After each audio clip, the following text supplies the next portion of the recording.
Nous prenons ensemble Luc chapitre 8 du 4e au 15e verset. Merci au Saint-Esprit. L'intitulé de mon message ce matin, c'est le semeur, la semence, donc le semeur, virgule, la semence, virgule, plutôt la semence et la récolte. Le semeur, la semence et la récolte. Ah, c'est ce que tu voulais prêcher aussi? Hein? C'est ce que tu voulais prêcher aussi? Non. Non. Tu voulais prêcher ça quand? Dimanche prochain? Non, non, ne dis pas ça. C'est vrai? Oh. Bon, écoute, tu auras de quoi faire une suite. Merci au Saint-Esprit qui nous inspire en tout cas et qui nous conduit vers quelque chose.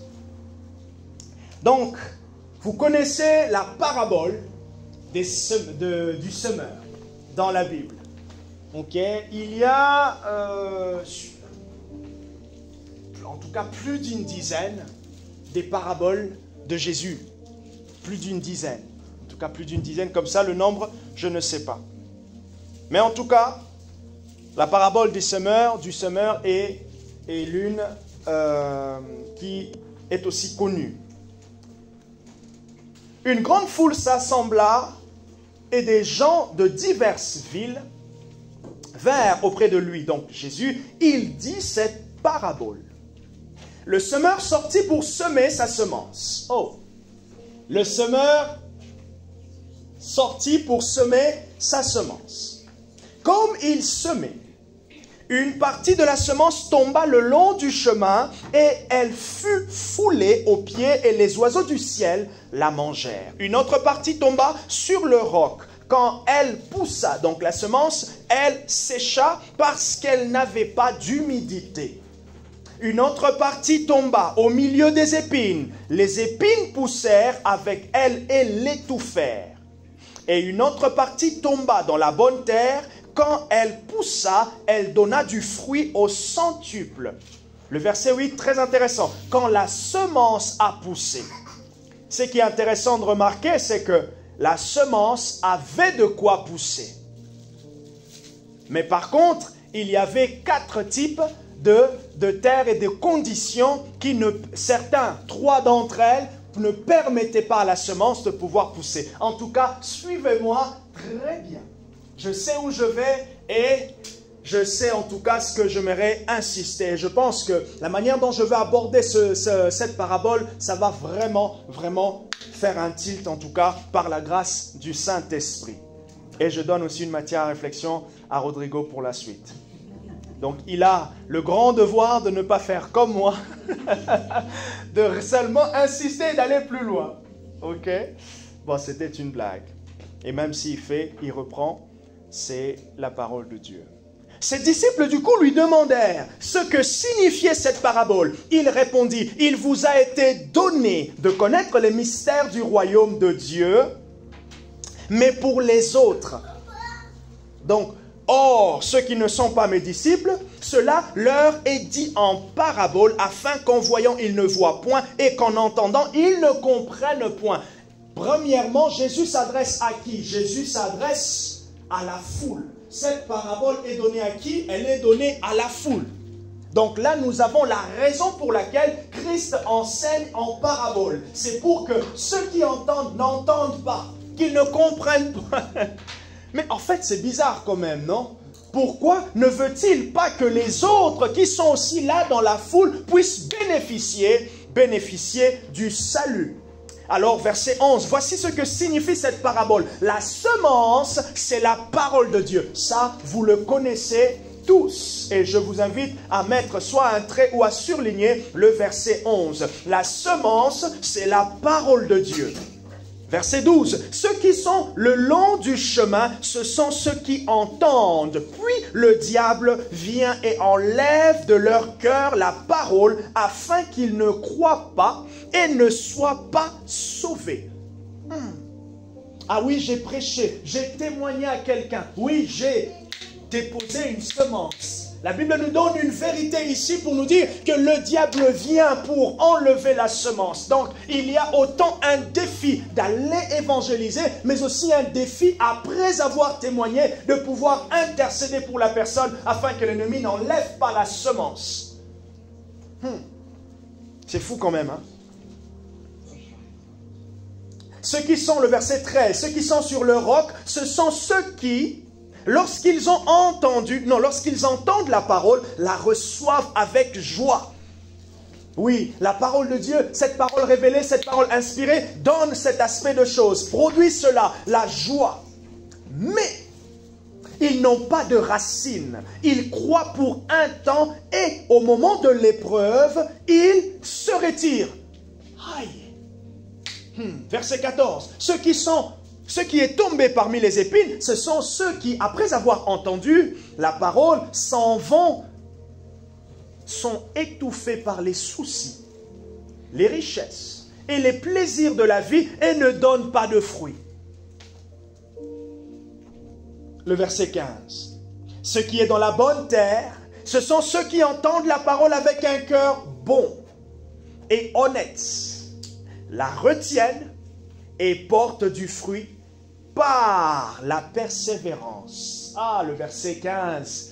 Le verset 15. Porte du fruit par la persévérance. Est-ce qu'on peut continuer? Déjà, Jésus a expliqué ce que signifiait la parabole. Jésus a expliqué le but pour lequel il a donné cette parabole. Et maintenant, moi ici, je vais simplement prendre une perspective, prendre un angle et maintenant nous expliquer aussi, et afin que chacun se l'applique à la fin. J'aimerais déjà nous emmener quelque part et nous donner deux indices importants. Dans la parole de Dieu, il faut connaître que la Bible a deux images importantes pour expliquer, premièrement, l'œuvre de Dieu, deuxièmement, la vie chrétienne. Deux images importantes. Et la Bible emploie, premièrement, l'image de l'élevage. Et on parle du bétail. D'ailleurs, dans l'Ancien Testament, de quoi en est-il question? Il est question, en fait, de gros et petits bétail. Et d'ailleurs, c'était aussi l'activité à ce temps-là. Premièrement, la Bible parle de l'élevage. D'ailleurs, il dit aussi, Jean chapitre 10, que Jésus est le bon berger. Et nous sommes ses brebis. Psaume chapitre 23, le verset 1, « L'Éternel est mon berger, je ne manquerai de rien. » Ça veut dire, l'Éternel, mon berger, prend soin de moi qui est sa brebis. Et deuxièmement, une autre image qui est beaucoup employée, c'est l'image de l'agriculture. Dieu est comparé à un agriculteur. Dieu est comparé à celui qui sème. Et l'image de l'agriculture nous envoie au fait aussi à l'œuvre de Dieu dans l'homme, mais aussi à la vie chrétienne qui est censée porter du fruit. Et ça veut dire, on parle de la croissance spirituelle. Ce que Dieu veut de nous tous, c'est que nous puissions le connaître. Or, connaître Dieu de mieux en mieux, de profondeur en profondeur, ou simplement connaître ou grandir dans le Seigneur, c'est aussi grandir spirituellement. Parce que la Bible dit que nous sommes nouveau-nés, nous naissons spirituellement. Donc nous naissons en esprit. En ce qui concerne la connaissance de Dieu, il y a un point de départ. Le point de départ, c'est le jour où nous étions convertis. Le jour où il y a eu le shift. C'est ça le point de départ. Alors, chacun sait là où il connaît le nombre d'années, mais ça, ce n'est pas ma priorité ce matin. Le nombre d'années importe peu, mais ce qui est important, regardez avec moi le verset 5. Le semeur sortit pour semer sa semence. Le semeur, c'est celui qui sème. Le semeur, c'est l'agriculteur. Le semeur, c'est toi et moi. J'ai dit dans mon thème, le semeur, la semence et la récolte. La semence, c'est la parole de Dieu. Le verset 11, le verset 11, Jésus dit, voici ce que signifie cette parabole. La semence, c'est la parole de Dieu. Le semeur, c'est toi et moi. Alors, je nous invite à croire et à comprendre que je suis semeur. Et puisque tu es semeur, tu as la semence. Ça veut dire, tu as la parole de Dieu avec toi. C'est difficile, c'est impossible, en tout cas dans la compréhension biblique, d'avoir un semeur sans la semence. C'est impossible. Il dit, le semeur sortit pour semer sa semence. Et la récolte, c'est le fruit. La récolte, c'est la récompense. La récolte, c'est la moisson. La récolte, c'est le résultat. C'est ce que le semeur recherche. Pendant que j'étais en train de méditer, oh, le Saint-Esprit est en train d'ouvrir mon esprit, mon intelligence pour comprendre ce passage. Et regardez ce qu'il est dit. Le semeur sortit pour semer sa semence. Le semeur sortit pour semer sa semence. Donc, le semeur était dans son activité initiale. La vie chrétienne a son activité initiale. Et je te pose la question, est-ce que tu sors? Est-ce que tu sèmes ta semence? Ça veut dire, est-ce que tu travailles? La première partie de ce verset 5 nous dit clairement que le semeur était dans son activité. Quelle est ton activité? Autant sur le plan spirituel que sur le plan normal de la vie. Est-ce que tu travailles? Laissez-moi vous dire, et peut-être que vous connaissez déjà, mais Dieu est un Dieu qui travaille. Même quand la Bible parle que Dieu était dans le repos, Dieu s'était reposé parce qu'il venait de finir un travail. Quelle est ton activité ce matin? Le semeur sortit pour semer. Oui, je m'attends à quelque chose de Dieu. Je m'attends, mais est-ce que tu es en train de semer pour ce que tu t'attends? Est-ce que tu es en train de semer? Le semeur sortit pour semer sa semence. Ce seul passage ici peut nous emmener simplement à rester. Je termine ma prédication sur ça et tu réfléchis. Est-ce que Jean-Marc est en train de semer sa semence? Et la question que je te pose, c'est quelle est ta semence? Quelle semence as-tu ce matin? Quelle semence as-tu? Quelle semence de la parole as-tu ce matin pour lequel tu peux être en activité? Et le verset 15, voilà ce que nous tous on attend. La terre fertile, il est dit, il est dit que, et les plaisirs de la vie, plutôt, la retiennent et portent du fruit par la persévérance. C'est que le résultat vient par la persévérance. Est-ce que tu sors pour semer ta semence? Est-ce que tu sors pour semer ta semence? Shakaparia bababa soto, merido santo beleveli. Est-ce que tu sors pour semer ta semence? Quelle semence as-tu? Quelle semence as-tu? Quelle est ta semence? Quelle est la parole de Dieu? Tu as une parole, tu as quelque chose. Nous avons tous une semence venant de Dieu. Maintenant, regardez. Dans cette activité où tu sors pour semer ta semence, c'est là maintenant que ça devient intéressant. Le semeur, c'est toi et moi. La semence, c'est ce que nous possédons. Maintenant, toi et moi, nous recherchons des résultats. Toi et moi, nous cherchons de recevoir quelque chose. Toi et moi, nous cherchons de voir la puissance, l'efficacité, le résultat de la semence que tu portes. Or, 1 Pierre nous dit que la parole de Dieu est une semence incorruptible. 1 Pierre, il nous dit que nous avons été régénérés. 1 Pierre, c'est le chapitre combien? 1 Pierre, chapitre 1, je pense, non, oui, 1 Pierre, chapitre 1, à partir, je crois, vers le verset 20. Nous avons été régénérés, non pas par une semence corruptible, mais par une semence incorruptible de la parole de Dieu. Et maintenant, quelle est ta semence? Je t'invite à chercher ta semence. Je t'invite à chercher cette parole, ce verset, cette pensée de Dieu. Et maintenant, regarde. Dans cette activité, et c'est là que ça devient intéressant encore, dans cette activité, et c'est là que je veux nous emmener maintenant à comprendre que le travail de pouvoir semer, ce n'est pas un travail facile.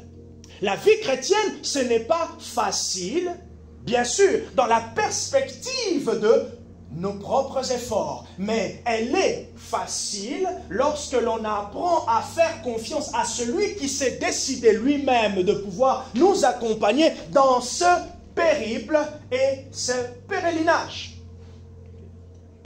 Bref, dans ce voyage. On peut changer des mots, Marie, bien sûr. Oui. Vas-y, regarde si ça continue d'enregistrer. Et regardez maintenant, il dit, comme il semait, comme il était dans son activité, toujours le verset 5, comme Jean-Marc était en train de s'occuper de sa semence, voilà 4 choses qu'il va rencontrer dans son activité. Voilà 4 choses, tu vas rencontrer cela. Ça, c'est une réalité. Il dit, comme il semait, une partie de la semence tomba le long du chemin, elle fut foulée aux pieds et les oiseaux du ciel la mangèrent.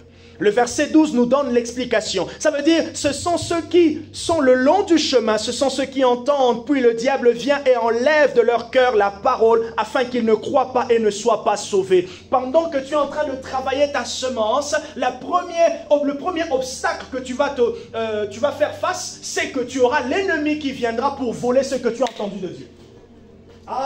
Pendant que je suis en train de semer, j'ai reçu une parole prophétique, j'étais en train de lire la Bible, ce passage, il m'a parlé. Oui, il y a l'ennemi qui vient à côté, il veut voler cette semence. Jean chapitre 10, qu'est-ce que Jésus dit? Il dit, le voleur vient pour faire quoi? Pour dérober, détruire. Qu'est-ce que le diable va faire d'autre? Comment est-ce qu'il peut échapper à sa propre identité? C'est pour cela qu'on remarque que par moments, on n'arrive pas à porter de fruits dans les choses pour lesquelles on s'attend parce que l'ennemi a déjà volé. Et laisse-moi te dire, ce que l'ennemi a volé, Dieu peut te le restituer. Ce que l'ennemi a volé, Dieu peut te le restituer. Jésus le dit clairement, ce sont ceux qui tombent le long du chemin. Je vais m'occuper de la terre, qui est mon cœur. Je vais m'occuper de la terre par rapport à cette situation. J'ai une parole, tu es en activité. Pendant que tu sors, comme il sortait pour semer, une partie tomba. Et j'ai encore envie de te dire, est-ce que c'est tout qui est tombé ou c'est simplement une partie? Et de fois, on se concentre sur la partie qui est tombée. Kabasko lemeli. Une partie tomba. Mais, quand vous lisez, il dit une partie tomba sur telle terre, une autre sur telle terre, ainsi de suite, jusqu'à ce qu'il y avait une partie. C'est qu'il y a toujours un reste. Il y a toujours un reste. Même au niveau du culte. Bon, c'est une parenthèse que j'ouvre. Le pasteur Rodin prêchait il y a 2 semaines et dans son intervention, il a dit, il avait lu un rapport en tout cas. Quelqu'un a posé la question c'était un sondage sur les cultes, à la fin des cultes, sur un nombre défini d'églises et un minimum, je ne sais pas, de 1500, 2000 personnes. Sans vous donner tous les statistiques parce que je ne me rappelle pas, mais ce qui m'a touché, c'est ce qui est pire. 4% sur les, admettons, 20 églises, 100 églises, 4% de ceux qui sortaient de l'église se rappelaient du message avec son thème, avec au moins ce qui a été dit. C'est fort, hein? Pendant que, moi je sens, Rodrigo, que tu as prêché, tu as fait des TP, en réalité, on retient peu. Je donne cet exemple par rapport au reste.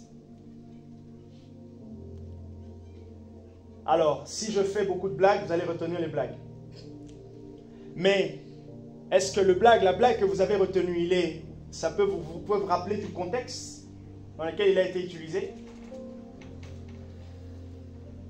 Et Jésus dit, lorsque l'Esprit viendra, il vous rappellera. Le Saint-Esprit doit avoir de quoi te rappeler. Donc, donne au Saint-Esprit de la matière. Donnons au Saint-Esprit de la matière pour qu'il puisse te rappeler au moment opportun la parole dont tu as besoin. Au moment opportun, la parole dont tu as besoin. Au moment opportun, la pensée dont tu as besoin. Et de fois aussi, on n'a pas simplement besoin de pouvoir que l'Esprit vienne l'introduire en nous. De fois, on a simplement besoin d'y avoir recours nous-mêmes. Directement, on y va, on cherche, on tape sur Google versets bibliques concernant le courage. Je commence à lire, il y a 2 ou 3 versets qui me gardent, qui me restent dans l'esprit, je les garde dans mon cœur. Et je fais en sorte que cette parole devient une semence pour mon cœur. Cette parole devient une semence pour mon être intérieur. Premier combat, premier obstacle que l'on va tous rencontrer, c'est l'oubli, le vol.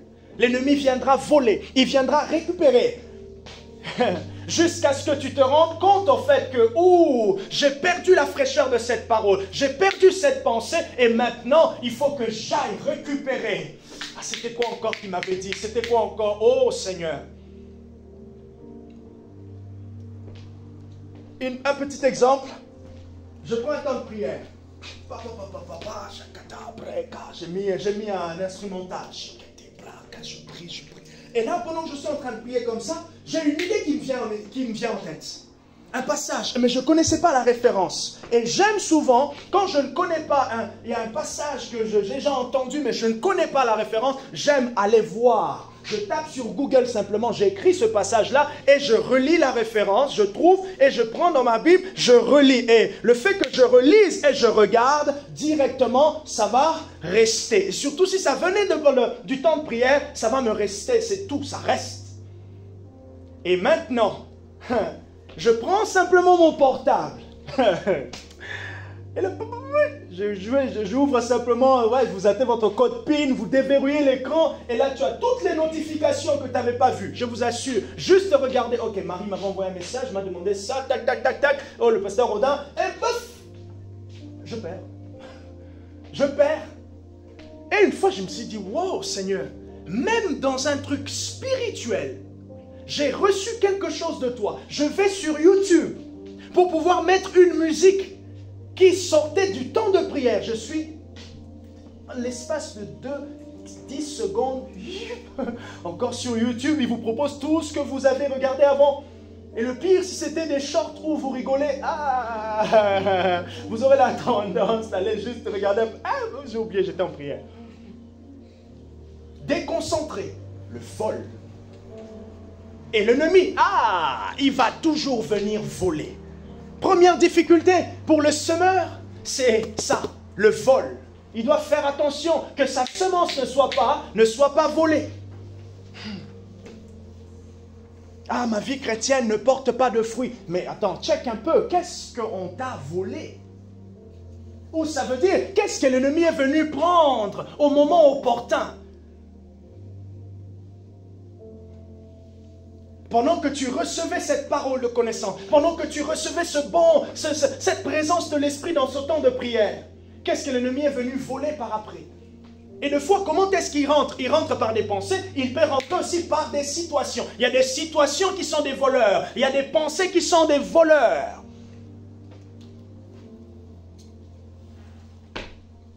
Et de fois, c'est nous-mêmes aussi qui nous volons nous-mêmes. Comme le pasteur Marcelo Tunasi pouvait dire, ton propre ennemi, c'est toi-même.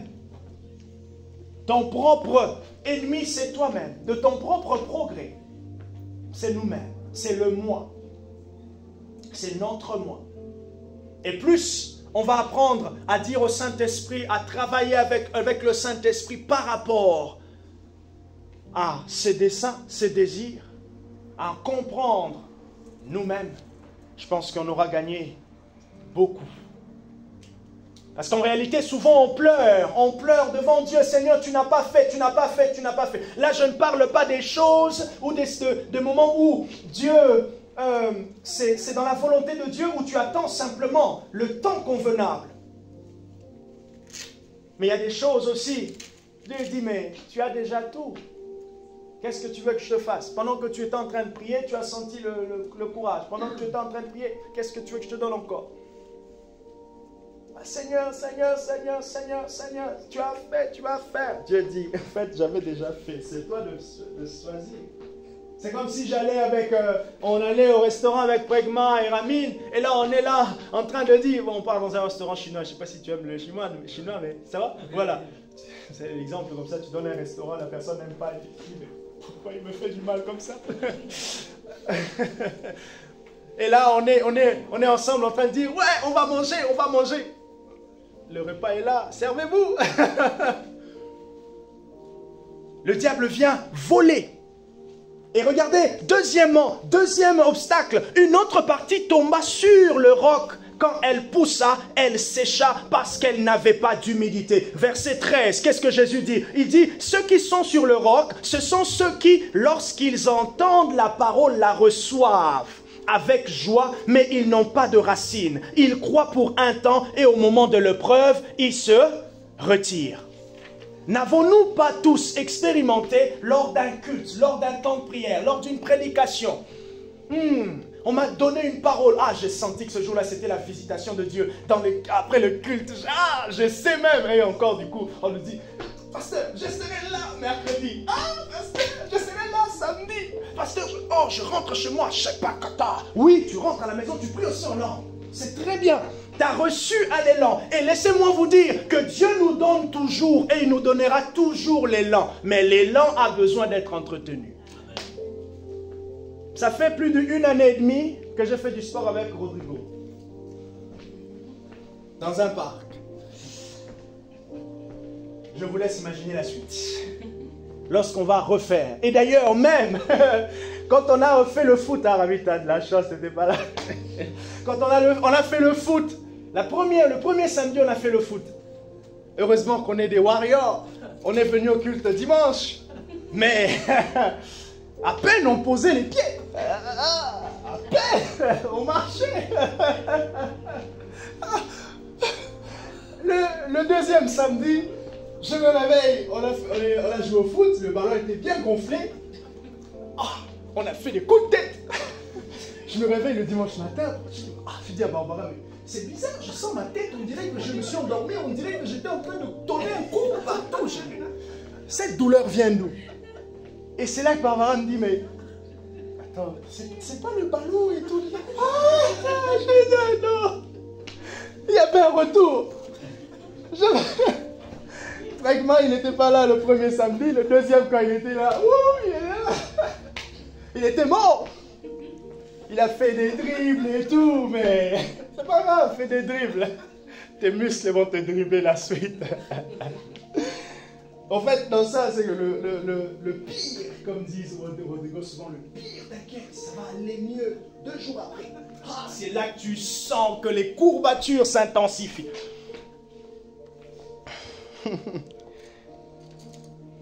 Il dit, vous voyez, il y a toujours cette joie. C'était bien le culte aujourd'hui. Oui, c'était bien pour te motiver. Et il dit, en fait, le premier combat, ou plutôt le deuxième, c'est que il reçoit avec joie. Et lorsque maintenant les épreuves, la difficulté arrive, il commence à se dire, Seigneur, est-ce que vraiment j'avais entendu de toi? Est-ce que vraiment j'avais reçu? C'était vraiment une parole qui venait de toi? Est-ce que vraiment? En fait, on peut se poser des fois ce genre de questions. C'est tout à fait normal. Mais comprenez en fait que la réalité va toujours défier la vérité. Et nous, notre devoir, c'est de nous accrocher à la vérité. Parce que Dieu est indestructible. Parce que Dieu ne change pas. Parce que Dieu ne pourra jamais changer, varier, dire un mot et ne pas l'accomplir. Lorsque Jean-Marc est en train de semer sa semence, il va faire face à l'endurance. Il va faire face à la joie de pouvoir semer la semence. Mais maintenant, il faut qu'il puisse garder cette joie pendant longtemps. Et l'une des choses maintenant dont le semeur a besoin, c'est la patience. La patience pour attendre que ce qu'il est en train de semer puisse porter du fruit.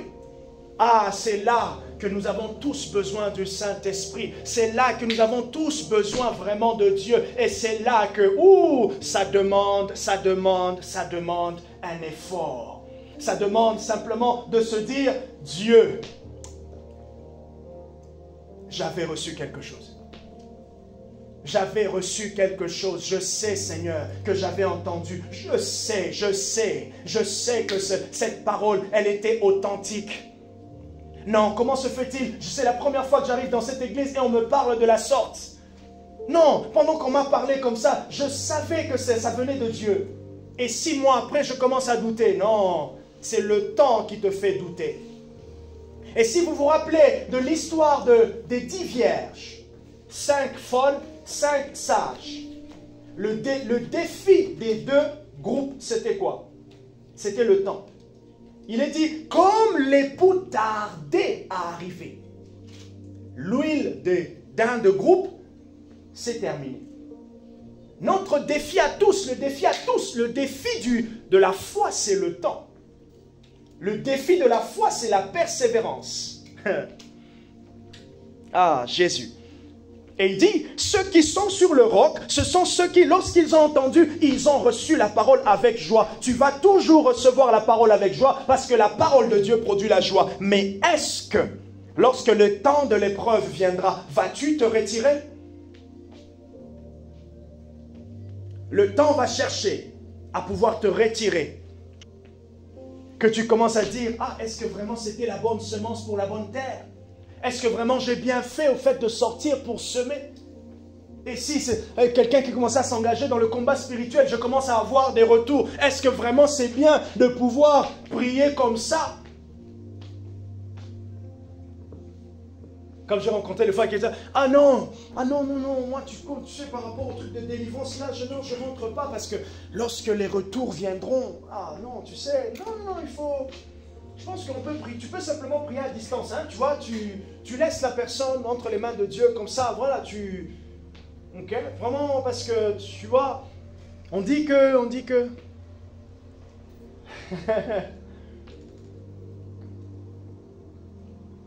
Ah oui, Seigneur, je suis attaqué. Ah oui, le dimanche dernier, tu as participé à... On a tous fait une offrande. Une offrande. Par rapport au mois. Et là, on arrive à 2 semaines, 3 semaines, 1 mois, 2 mois. Tu dis, ah, le pasteur, il nous a bien eu, hein. Ah, il a bien amené des choses. Mais j'ai pas de résultat. C'est bizarre, ça. C'est bizarre. Pourquoi j'ai pas de résultat, Seigneur? C'est bizarre et pourtant. Et là encore, tu regardes si le compte, il est... Ah, j'avais pris dans mes économies, j'aurais pas dû... Ah, la prochaine fois, je réfléchirai à 2 fois, hein. Ah oui, tu es défié dans ta foi. Mais il dit, écoute, c'est normal. Pour le semeur, il va rencontrer le défi du temps. La bénédiction du semeur, c'est la pluie. 1 Roi chapitre 18 nous parle d'Élie. 1 Roi 18, notez-le, à partir du verset 40 jusqu'au verset 47, si je ne me trompe pas, ou 45. Tu peux vérifier, Rodrigo, s'il te plaît? 1 Roi chapitre 18. 1 Roi chapitre 18. Après que Élie a fait descendre le feu, il dit à Akab, cours, car il y a un nuage qui annonce la pluie. La bénédiction du semeur, c'est la pluie.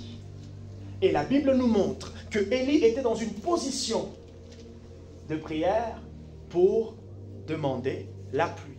Et Jacques, chapitre 5, le verset 16 à verset 17 nous dit que Élie était de la même nature que nous. Il a prié avec persévérance pour qu'il n'y ait pas de pluie. Ah, Élie, quel sujet de prière. Seigneur, je prie. Je vais faire ça. Je vais faire ça un jour. Seigneur, je prie que l'automne se progresse de 2 mois. Ha! Combien de temps il me faut pour que Dieu exauce cela? La Bible ne nous donne pas aucun indice. Mais la Bible nous dit simplement qu'il a prié avec persévérance pour qu'il n'y ait pas de pluie. Et il a prié avec persévérance pour qu'il y ait la pluie. Ah, Élie, il y est allé 2 fois de suite. Il a prié avec persévérance, avec insistance. Je me suis posé la question, Seigneur, qu'est-ce qui se passe pendant que j'insiste? pendant que je reviens à toi continuellement avec le même sujet? Qu'est-ce qui se passe spirituellement? Des choses que j'ignore, bien sûr. Mais du coup, j'ai essayé de chercher certains passages bibliques qui nous montrent. J'en ai trouvé un.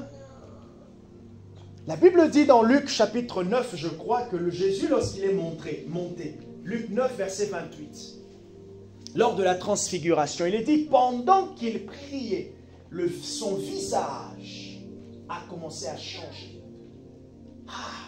Et là, le Saint-Esprit me faisait comprendre que il y a un changement qui s'opère en toi lorsque tu insistes. Il y a un changement. C'est ce changement qui est en train d'être opéré par le Saint-Esprit en toi qui produit la puissance, en fait, qui va t'emmener à expérimenter les choses auxquelles tu t'attends. Pendant qu'il priait, son visage changea. Et donc la question, c'est combien de temps mon insistance doit prendre pour que je voie le changement de mon visage? Or, si vous vous rappelez, c'était une semaine de prière durant l'année 2022, pendant qu'il priait. C'était le sujet d'une semaine de prière. Il y a un lien entre l'état du cœur et l'expression du visage. À moins que vraiment, vous savez cacher, mais c'est difficile de pouvoir cacher, l'expression du visage autre que ce qui est dans le cœur.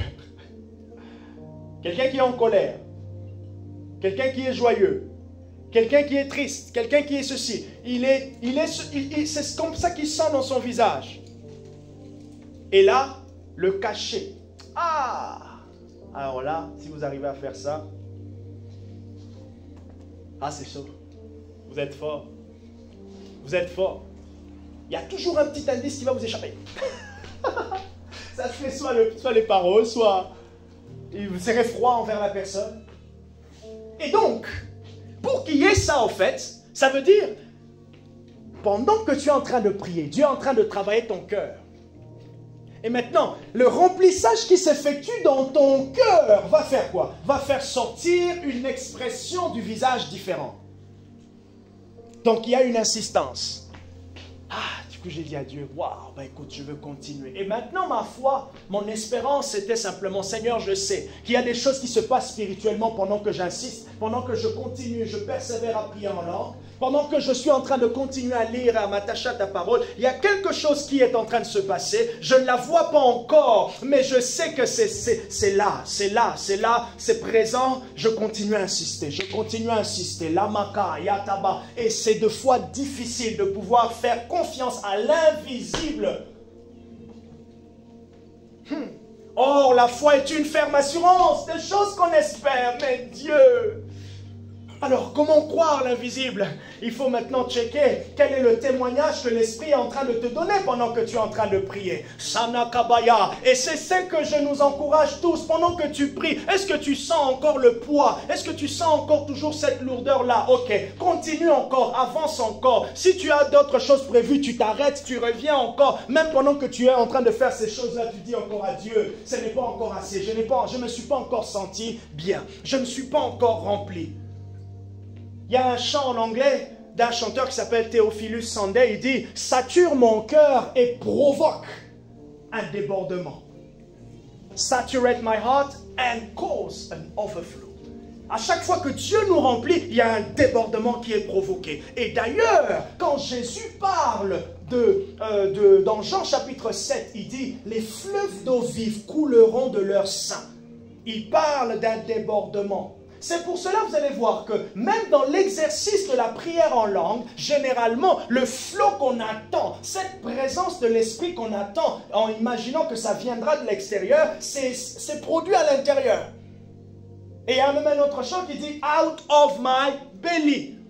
Que ça sort de moi, que ça coule, que ça coule. Les fleuves sont déjà en nous. Mais c'est maintenant la foi de connaître, de comprendre que les fleuves sont en nous. Et maintenant, par la persistance, la constance, je suis en train de dire au Saint-Esprit, fais ressortir, fais ressortir, fais ressortir. troisième et quatrième. Et plutôt quatrième et cinquième. Il dit au verset 7. Et une autre partie tomba au milieu des épines. Les épines poussèrent avec elles et l'étouffèrent. Ah. Une autre partie. Donc, je suis toujours dans Luc 8. C'est le troisième. Je suis toujours dans Luc. Je suis au verset 7. Une autre partie de la semence tomba au milieu des épines. Ah, Jésus. Regardez le verset 14. Il dit, ceux qui est tombé parmi les épines, ce sont ceux qui, après avoir entendu la parole, s'en vont, sont étouffés par les soucis, les richesses, les plaisirs de la vie et ne donnent pas de fruits. Ça va toujours nous accompagner. Les épines, on les aura toujours. Les soucis de la vie. Ah, je suis sorti d'un temps de prière. Oh, la présence de Dieu. Hey, à l'église. Hier, on a chauffé ici dans le temps de prière, dans l'intercession. Eh bien, quand tu sors, comme on dit souvent, je dis avec mes amis, Macron, il est toujours président. J'ai passé un bon temps de prière. Est-ce que ça a changé la présidence de Macron? Non. Et des fois, les problèmes sont encore là. Les soucis sont encore là. Pas encore résolus. Mais dans le temps de prière, tu as reçu comme un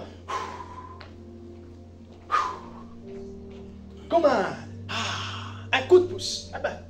Il dit clairement, les épines, les soucis, les plaisirs viennent étouffer. Et de fois, notre manque de porte de fruits dans la vie chrétienne vient simplement parce que nous sommes étouffés par beaucoup de choses. Étouffés par beaucoup de choses. Autant des choses qui viennent du diable, autant des choses aussi que nous-mêmes, nous n'avons pas appris, nous n'avons pas encore enlevé. Étouffé. Qu'est-ce qui t'étouffe? Qu'est-ce qui t'étouffe? Je prie que le Saint-Esprit active la cocotte minute et qu'il fasse sauter ces choses au nom de Jésus. L'ennemi va toujours chercher à nous étouffer. Toujours. Ah, c'est un grand combat. On désire tous la croissance spirituelle, on désire tous connaître Dieu. Regardez le texte que Marie a utilisé. Des choses qui étaient pour moi un gain. Je les ai regardées comme une perte à cause de la connaissance de Christ. Écoutez le témoignage de Rodrigo. Le démarrage de l'année 2023. Gérer la famille, gérer ceci. Et là, le travail qui...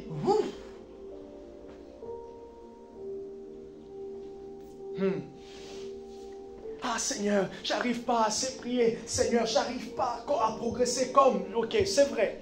Il y a une soif, c'est vrai, tu n'arrives même pas encore. Et puis il y a la gestion du temps, tu n'arrives pas. Et même quand tu commences, il y a la discipline. Aïe. Ah, que te dire? Tu as une solution? Que dire? Déjà, c'est bien que tu sois motivé pour ça. Deuxième chose, on demande conseil pour savoir comment gérer le temps. Et troisième chose, ce que ta main trouve à faire, fais-le. Deux fois, c'est même tellement orgueilleux. Oh, la soif de Dieu me pousse à 1 heure. Mais tu fais que commencer 1 heure. Ça ne c'est même pas dans tes habitudes. Donc non, oublie. La soif de Dieu te pousse. Oublie. Commence. Suis la soif. Ça veut dire quoi? Ah, tu sais, pendant que j'étais en train d'aller au travail, je mettais les louanges. Oui, continue. Dieu est avec toi. Pendant que je fais ma cuisine, je faisais le bon poulet là de Karen. Oui, c'était une pub. J'ai vu les têtes de poulet là. Et tout le monde a souri là. Christopher, je t'ai vu.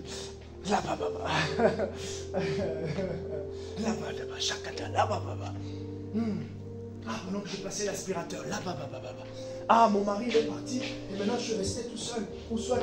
Oui, tu sais, Jean-Marc, j'ai réécouté ton message. Oh, il était bien, pendant même que j'écoutais, j'étais en train de prier. Tu suis la soif, ne te préoccupe pas d'abord, j'ai mis 1 heure, j'ai mis 20 minutes. Non, tu suis la soif. Ça veut dire, partout où ça te prend, tu réponds. Bon, après, fais attention que ton patron te pose des questions. Rami, je vous ai vu vous parler tout seul. Ok, tu suis d'abord la soif, tu suis la soif. Et maintenant, c'est la soif qui va commencer à dicter petit à petit ce petit temps que tu vas mettre en place. Comme vous savez, j'ai toujours mon assistant. C'est la soif qui va te dicter à pouvoir mettre ce temps à plat, à part, petit à petit. Et c'est là que tu verras que, j'ai posé un RTT. Mais ce jour-là, j'ai dit à ma copine, on va se retrouver à 16 h. Et je me suis réveillé le matin, j'ai fait un peu le ménage jusqu'à 10 h. Et de 11 h jusqu'à 13 h, j'écoutais un message et j'ai commencé à prier. Ça vient petit à petit. Ça vient petit à petit. Ça vient petit à petit. Tu suis d'abord la soif. Donc, les soucis, les épines, ça va arriver. Ça va arriver. Ça fait partie du travail, des obstacles du semeur.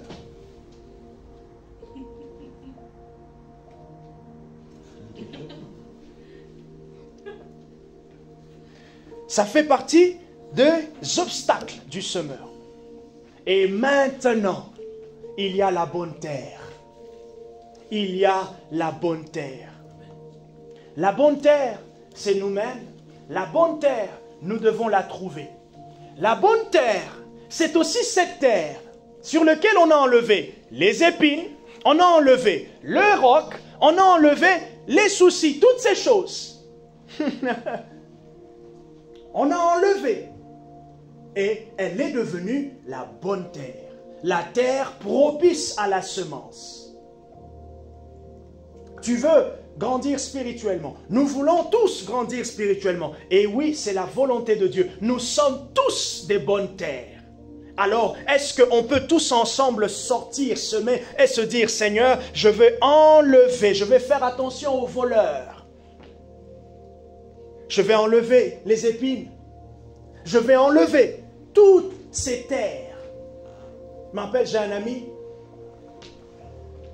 Je rentre dans son jardin. Aïe, aïe, aïe, aïe. Il n'a pas fait son jardin depuis. Il y a des escargots. Tu sais, des petits escargots. En plus, ils habitent à La Rochelle. Tout petit là.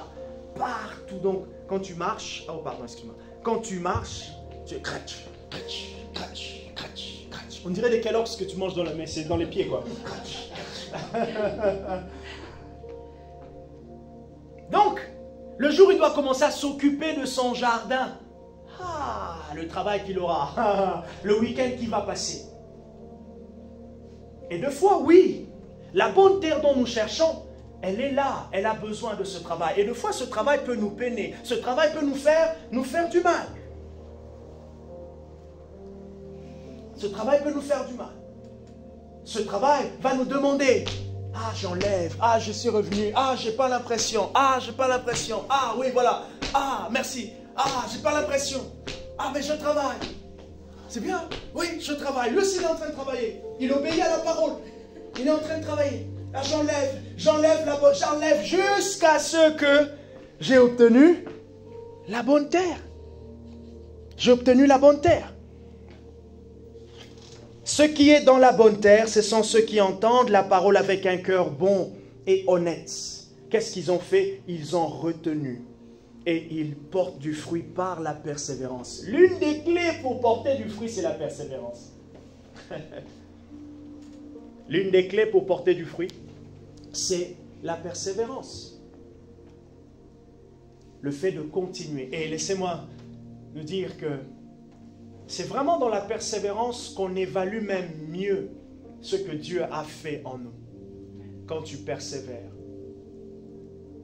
Et laissez-moi nous encourager à chaque fois que tu as l'impression de repartir à zéro, repars à zéro. Repars et recontinue. Repars. Ok, repars. La constance, pour être constant, ça veut dire que tu as appris à continuer là où tu t'étais arrêté. Donc, tu ne t'es pas arrêté. Tu as appris à continuer là où tu t'étais arrêté. Et Dieu nous aide à la constance, à être constant. La semence, le semeur, la semence et la récolte. Tu vas récolter, ça c'est sûr. Mais laisse-moi te dire, il y a 4 types de choses, 4 types de terrains, 4 catégories auxquelles tu vas faire face. On fera tous face à ça. N'est-ce pas? Je ne sais pas encore quoi dire. Donc bientôt, il va recevoir le baptême de l'Esprit et il va parler en langue et commencer à accompagner Marie. Rodrigo, non. On fera face à ça. Ces 4 types de terrain. Est-ce que tu es prêt? Est-ce que nous sommes prêts à persévérer, à enlever ces choses sur notre terrain? Oui. Est-ce qu'on est prêt à aller défricher notre propre terre? Que le Seigneur nous bénisse. Nous allons